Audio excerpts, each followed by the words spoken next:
I think we can get started. It is just after 5 and we have some folks that have joined us. This session is about troop progression through grade levels, and I'm Julia DeGuys. I am the education manager at Girl Scouts Heart of Michigan, and I'm joined by Alana Plamondon. I'm a membership specialist in the Saginaw region. Cool. Okay, so what we want to talk about tonight is your troop ready for that trip? Are they ready to go to Toronto? Are they ready to take the next step? We're going to talk about progression in Girl Scouting and what that means. There will be a point in the middle of our presentation where we will open up to everyone to share their thoughts and ideas about progression in their troops and what they've done, maybe what's worked and maybe what hasn't worked. After we've talked a little bit about what we know, you can share what you know, because that's how we learn. So to begin with, I want to take a look at the definition of what progression is in general. Webster says that progression is a continuous and connected series or a sequence, like from one value to another, like from lower to higher, from light to dark, and so on. In the Girl Scout leadership experience, the very foundation of progression is that Girl Scouting is girl-led. This means that girls are involved in all aspects of their Girl Scouting experience based on their level of ability. As you can see from this graphic, girls will progress through their years from a mostly leader-led experience to a mostly girl-led experience. To support this, Girl Scout programming is designed to be progressive or occurring in sequence, and that is what makes Girl Scouting both fun and effective. By building on the knowledge and skills that they gain year after year, your girls' confidence will grow, and then they'll be eager to take that next step. As a volunteer, you'll cultivate a safe, non-judgmental space where girls can test their skills and be unafraid of challenges. We'll be identifying further how progression is built into Girl Scouts as we go along. But first, let's take a little look at what we mean by girl-led.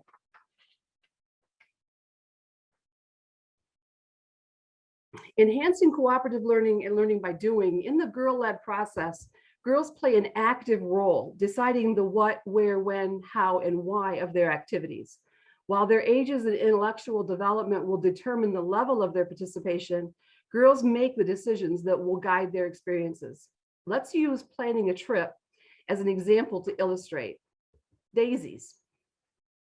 Daisies can vote on where they would like to go and what they want to do when they're given a couple of different choices provided by their leaders.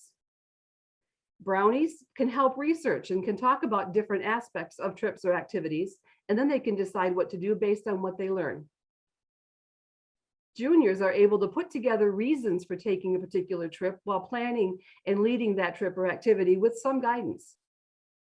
Cadets can purposefully plan a trip, which include activities, understanding how to apply budgets, and make revisions to their plans with guidance. Seniors and ambassadors can research and decide upon and determine costs and logistics while implementing all parts of a trip or activity with minimal advice.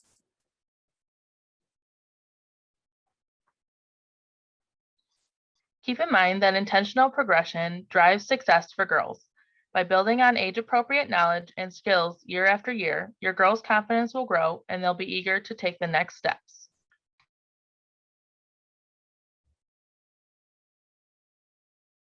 So let's take a look at girl-led progression by grade level. With daisies, you'll be asking them about their interests and then picking out activities based on those interests, letting them choose between a couple of them. They can also decide which ones they would like to do first. An action at the daisy level might be identifying and assigning capers in their troop meetings. With brownies, you can provide a short list of badges or activities and they can vote on them. They can also choose which games or activities they want to play or which movies they want to see. An action with the brownie troop might be they can learn about troop finances, and then they can look up prices and decide how they want to spend their money, what they can afford. With juniors, they can research their own interests and they can pick activities that they want to do. They can also lead games and activities.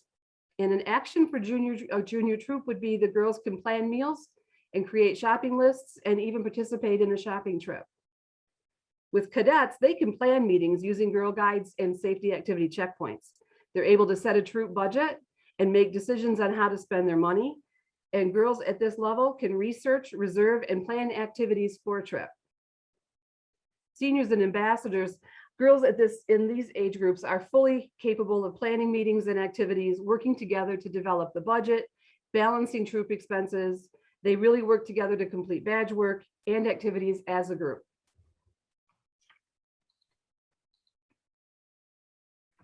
Now let's take a deeper look at how progression is built into the Girl Scout leadership experience. If you follow the Girl Scout progression, it is designed.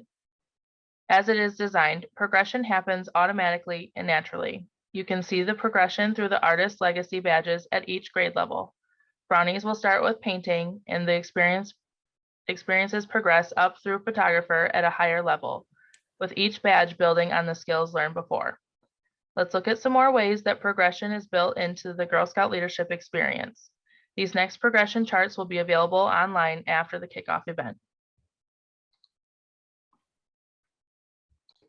This is the entrepreneurship progression. Based on the 5 skills learned from the cookie program, this progression develops a spirit of entrepreneurism that girls will take with them throughout the rest of their lives.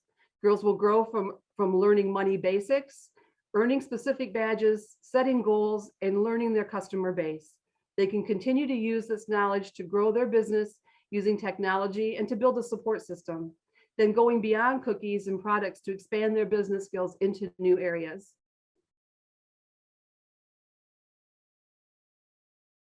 This progression will take girls from the very basic first steps of talking about their outdoor experiences through actually meeting outside, taking short outdoor trips, cooking and sleeping outside, to going on 1 or 2 night camping trips, to actually planning an outdoor adventure for several days. It is critical to follow an intentional outdoor progression, as girls need to feel completely comfortable and safe in order to take the next steps, particularly if they don't have any amount of outdoor experience to start with. But remember, Girl Scouts belong outdoors, so don't hesitate to take them on this journey. Progression makes it doable.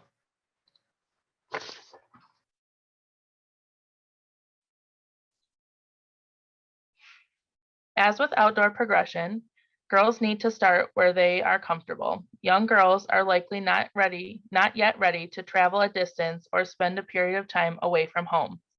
This chart shows clearly how to take girls through various types of trips or activities, from local field trips to day trips, through close by overnights, all the way up through international travel and traveling by themselves. The key to this progression, along with the others we have looked at, is making sure that trips planned for or by the girls are age appropriate and that they have successful activities to build on before they take the next steps.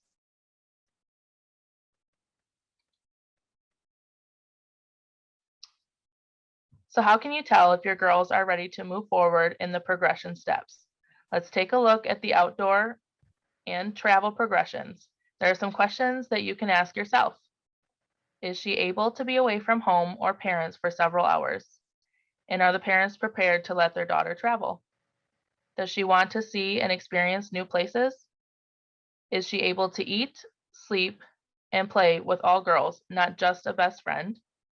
Is she comfortable with unfamiliar places and new sounds, especially at night? Is she comfortable sharing spaces? Is she able to follow a caper chart? Is she able to use kitchen equipment safely? Is she able to read a map? And does she know how and when to use safety activity checkpoints? These are just a few examples of what to look for when considering what the girls are ready for. Questions are similar for other progressions. Don't forget, it's important to include the parents for their insight as well. Now we'd like to open it up, the discussion to all of you. We'd like to hear what your experiences are with progression. What stories do you have? Things that you'd like to share with us, what's worked well for you, and what are some of your challenges? And we would like anybody to just join right in.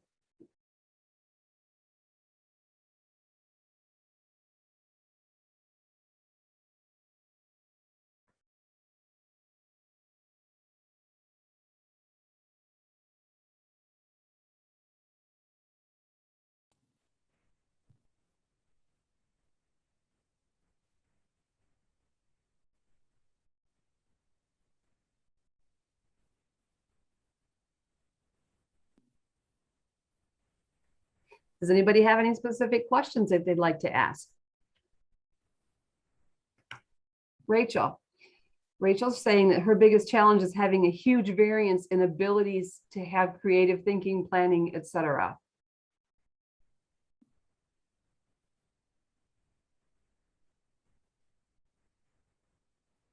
Does anyone have any thoughts or suggestions that they could share with Rachel?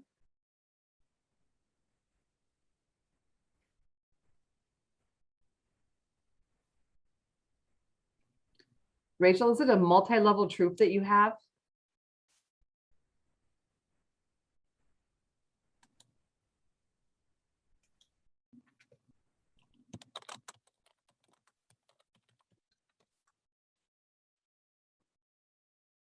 Okay, so you have all brownies in your troop currently. Some are more ready for leadership and others are not. Does anyone have any suggestions for Rachel to help with this?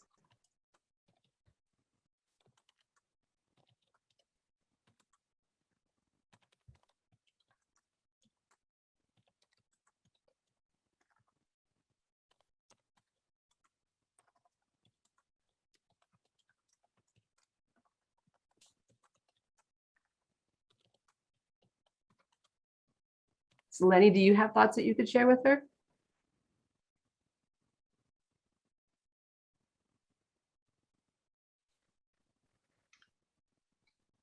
I think those are some great questions, Rachel. So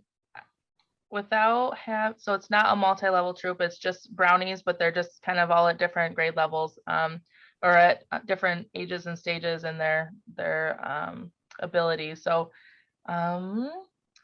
maybe some team bonding or maybe some sampler type things. If you're looking, it's hard to kind of talk where to get them ready for without some specific examples of what you're looking to do. But if you're looking at going camping and some of those type of things, maybe some experiences or sampler type events at the park before you head out on your camping trip, just to get them familiar with a setting, if that's something you're looking towards doing. Skylar has a suggestion that perhaps maybe drawing names on popsicle sticks to have each child take a turn giving ideas.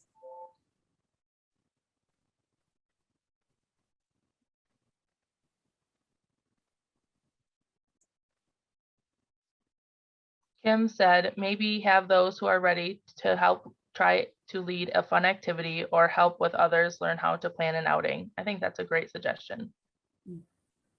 And Betty said, I would suggest finding a middle ground in terms of what the group can do, perhaps choosing from 2 to 3 choices depending on the activity. That's a really good ideas as well. Yeah. Yep. Thank you.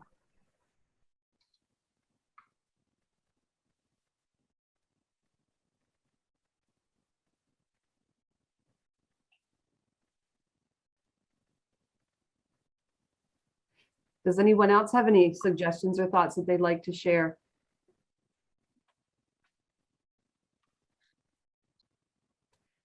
I know that sometimes a challenge that some leaders will face are, and a part of it as I'm seeing here in this one as well is girls thinking that they're able to step up and do something new and different. And sometimes leaders letting them do that can be a challenge as well. So having discussions with the girls about what they feel like they're ready to do, and then asking them to try new things, whether they've done them before or not, can sometimes be fun, sometimes be a challenge, but letting them experience and letting them have the opportunity can sometimes lead to them trying new and developing new ideas from that as well.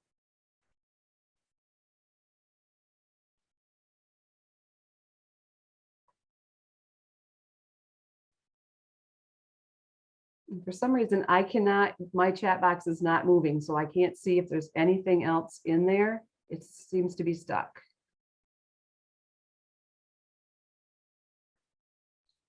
Nope, I think that's it for now.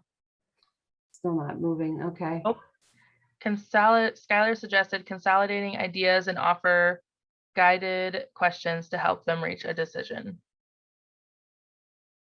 Okay. So at the brownie level, we're still looking to the leader to help with suggestions and ideas. So that's a good suggestion. That's a very good help. Thank you, Skylar.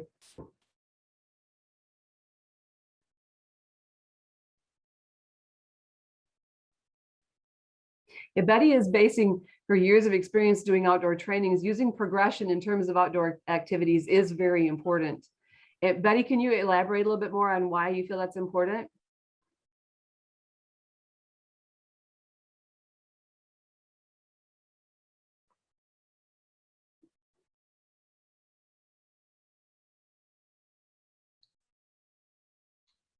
Betty did share that her internet connection is unstable, so she's not using Okay. audio at this time. Okay. But I'm sure she's typing something in the chat box right now. Okay.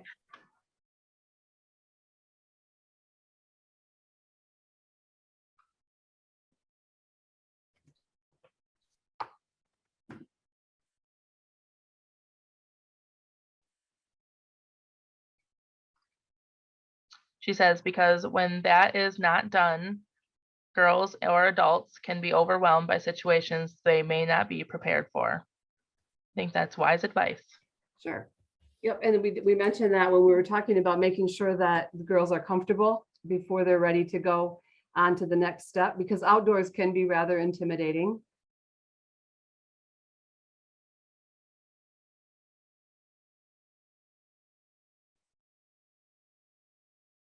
I'm still not able to move my box here. I don't know why.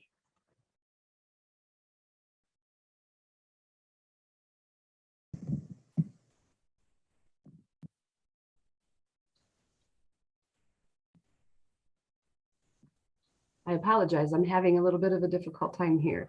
I'm going to jump in for you, Julie. Okay, thank you, because I'm not seeing, I can't That's move all it. right. This is Connie, and I just want to, I want to say one of I mean, besides using the 3 processes, I think one of the best things to remember is it's okay to make mistakes.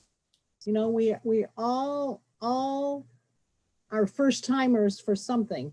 And I think, you know, that showing girls that maybe you're a first timer too, and role modeling, that will be able to show the girls that even if they're a first timer, even if they make a mistake, that it's not life threatening, you know, that it'll be okay.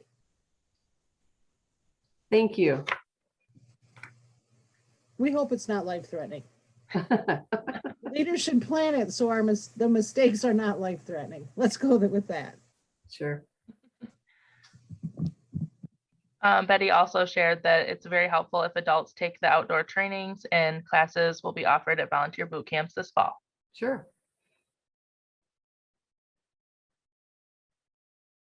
Okay, I'm gonna have to shut my box, my chat box. That's not doing anything. So, It's okay, I'll monitor it. okay. I'm not sure why it's not. So, all right. Okay, well, I'd like to thank you all for your input and for your suggestions and your thoughts. And we're going to take a look at another chain of progression. We're going to look at the Girl Scouts highest awards and the progression that's built into that process. So we can also see how progression is built into the process of achieving the Girl Scouts highest awards. And we're going to look at the Bronze Award. A troop of juniors is working on their Bronze Award to learn that a local pet shelter needs help convincing people to adopt pets. The girls create new pet kits to encourage families to decide to adopt. The girls reach out to local pet stores to donate items for the kits, such as a grooming brush, a sample of food, and a treat for an animal. They also write and include a pamphlet of basic pet care information. The kits are donated to the local animal shelter for distribution. Next, we're going to take a look at the Silver Award. Susie and Justine are working on their Silver Award and learned that a local pet shelter is having trouble finding families to adopt pets. The girls work with a club at school to create new pet kits from donated items to encourage families to adopt. They partner with a shelter employee to create and host a pet education class that teaches basic pet care, the do's and don'ts of owning a pet, and how to tell if it's the right time for your family to adopt. The shelter agrees to continue hosting the girls' lesson outline. And next, the Gold Award. Keisha is looking forward to earning her Gold Award. She learns that there are people in her community who cannot afford to buy food for their pets. She partners with a local food pantry to start a pet food pantry. She identifies a secure space to store the pet food and develops a policy for distribution. She then runs collection drives around the county to stock the pantry, while simultaneously educating the community on the importance of making continual donations. She then partners with the county's animal shelters to develop methods for educating pantry recipients on the importance of spaying and neutering, how to find help for animal behavior problems, and locating other pet services. So I saw something else in the chat box, but again, I'm only seeing half of it. Laney, if you could help me. Or Brenna. Kim said, my daisies just did an overnight camping night in my backyard instead of anywhere else so they would feel comfortable. And next time we will venture out more. All the parents stayed over too in their own tents, but all my parents like to be involved and help out. Okay, thank you. Yeah, that was a wonderful addition. And then Betty said, that is a great way of progression. Perhaps they could fix a snack they like and then do that when they go to camp as well. Sure. So let's talk about that just a little bit before we move on. Where you have the girls that are staying, and then they feel comfortable, and then next time you'll venture out more. So that's a conversation that you want to have with the girls about their experience, and you want to ask questions and let them share information with you about how they felt and about what they learned and about what they think they'd like to try next. And that's learning by doing. That's evaluating what they've done, and that's getting ready to move on. And that's an important step too. It's not just about girl led. There's 3 processes. One of them is learning by doing. The other is cooperative learning. So while the girls are out there learning how to be together and how to work together in groups and in these activities, they're learning cooperative learning as well. But this is a very valuable piece of the experience that you have with them is letting them talk and share how they felt about what they did, so that they know what they want to do to move on to the next step up. Are there any other questions or thoughts? Please feel free to share.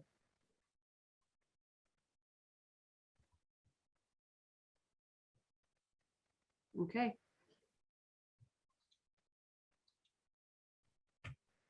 Okay, so we'll move on. Okay, so we've taken a look at some of the ways that progression is built into the Girl Scout leadership experience. Remember that progression is not just a physical step forward, but also a mental step forward. Just because they seem excited doesn't mean that they're ready. Providing age-appropriate knowledge and skills will prepare girls to meet exciting new challenges. The most important step to all levels of progression is to have fun. So if you have any questions, we can answer those now. If you're looking for more information, remember the charts will be available online, and the grade level trainings provide a great discussion opportunity on grade specific progression levels as well.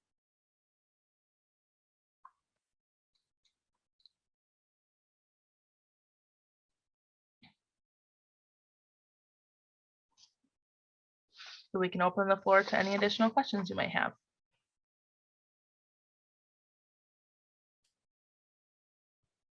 Well, I'd like to thank all of you for joining us. I sincerely apologize for the technical glitches that we seem to be having. Mine still seems to be having some issues of its own here too. So Brenna, can you help us with where they can find these charts? We're going to have them stored in a place with others from our kickoff events, correct?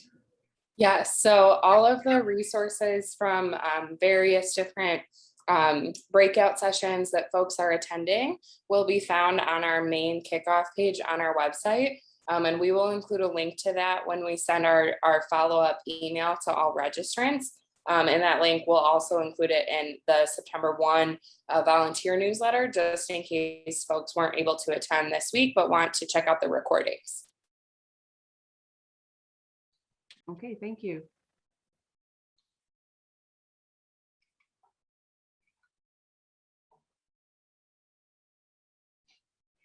Any other input from anyone?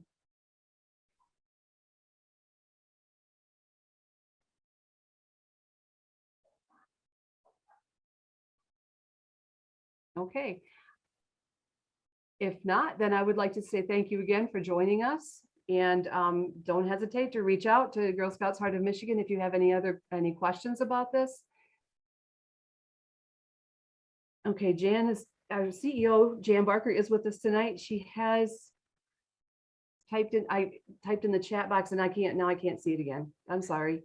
That's okay, I'll read it. She says, for young girls, something as simple as leading a song or passing out treats is a great leadership skill. So it's starting with small things, just as assigning like a job chart, like our caper charts are a great way to start those tasks. Like she says, leading a song. Girl Scouts love to sing songs, so there's some great ones out there.